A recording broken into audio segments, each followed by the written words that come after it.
Private సంస్థలలో misuse అవుతుందని మీరు అంటున్నారు అని లక్ష్మణ్ గారు అన్నారు అధ్యక్ష. మేము అనలే అధ్యక్ష, కానీ నేను ఇప్పుడు అంటున్నాను, డెఫినెట్గా అంటున్నాను. నేను నిన్న కూడా చెప్పిన ఎంఫాటికల్గా మళ్ళీ కూడా చెప్తా ఉన్నా, డబ్బులు మనం ఇస్తున్నప్పుడు ఆ విద్యార్థికి ఉపయోగపడాలి తప్ప ఆ సంస్థ దుర్వినియోగం చేయకూడదు అనేది ప్రభుత్వం యొక్క పాలసీ అధ్యక్ష. అది ఇంజనీరింగ్ కాలేజా ఇంకో కాలేజా అని కాకుండా అధ్యక్ష, ఎంక్వైరీ చేస్తే చాలా దుర్భరమైన మాటలు తేలినాయి. ఒకటే ప్రొఫెసర్ అధ్యక్ష, దట్టు లేడీ ప్రొఫెసర్ 11 కాలేజీలలో ఉన్నట్టుగా పెడుతుంది అధ్యక్ష. పోనీ హైదరాబాద్లో ఉన్నది పోతే అటో ఇటో కార్లను ఆటో పోతుంది అనుకుందామంటే హైదరాబాద్లో వారే ఉంటారు, ఆదిలాబాద్లో వారే ఉంటారు అధ్యక్ష.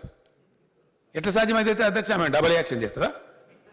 ఇది పాసిబుల్ అయ్యే పనేనా అధ్యక్ష? పోలీసులు పట్టుకుంటే అప్పుడు శైలజ రామయ్య గారు అని చెప్పి ఉమెన్ ఆఫీసర్, ఐఏఎస్ ఆఫీసర్ ఉండ్రి, టెక్నికల్ ఎడ్యుకేషన్ కమిషనర్గా, పోలీసులు పట్టుకుంటే అధ్యక్ష మొబైల్ ఫోన్లలో ఇన్ఫర్మేషన్ దొరికింది అధ్యక్ష.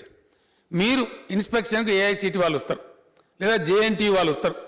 మీరు కనుక అక్కడ అటెండ్ ఉంటే కనబడి నేను ఇక్కడ ఉన్నా అని చెప్పిపోతే మీకు ₹1,00,000 ఇస్తాం. ఇది బేరం అధ్యక్ష. దీనిలో బ్రోకర్లు, ఈ వ్యవస్థ అంతా నెలకొని ఉన్నది.